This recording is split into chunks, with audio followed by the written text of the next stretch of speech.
1 spoon மிளகாய்த்தூள், 2 spoon மல்லித்தூள், கொஞ்சம் மஞ்சத்தூள், 3/4 ஸ்பூன் உப்பு, 3 உருளைக்கிழங்க வேக வச்சு இந்த மாதிரி கட் பண்ணி வச்சுக்கோங்க.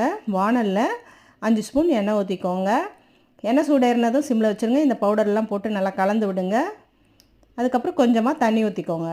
இதுவும் கலந்து விட்டுட்டு வெட்டி வச்சுருந்தா உருளைக்கிழங்கு அதில் போட்டுருங்க. நல்லா பெரட்டி விடுங்க. இது சிம்மிலே வச்சு தான் செய்யணும். கொஞ்சம் கொஞ்சமாக அது கலர் சேஞ்ச் ஆகும். நல்லா ரோஸ்ட் ஆன பிறகு இறக்குனிங்கன்னா சூப்பரான உருளைக்கிழங்கு வறுவல் ரெடி. வாழைப்பூ பொரியல் செய்ய வாழைப்பூ வேக வச்சு தண்ணி வச்சுக்கோங்க. 2 ஸ்பூன் எண்ணெய் ஊற்றி கடுகு உளுத்தம் பருப்பு பொரிஞ்சதும் வெங்காயம், பச்சை மிளகா, கருவேப்பிலை போட்டு நல்லா வதக்கிட்டு இந்த வாழைப்பூ அதிலே போட்டுருங்க. தேவையான அளவு உப்பு போட்டுக்கோங்க. இதை நல்லா கலந்து விட்டு ஒரு 2 நிமிஷம் மூடி வைங்க.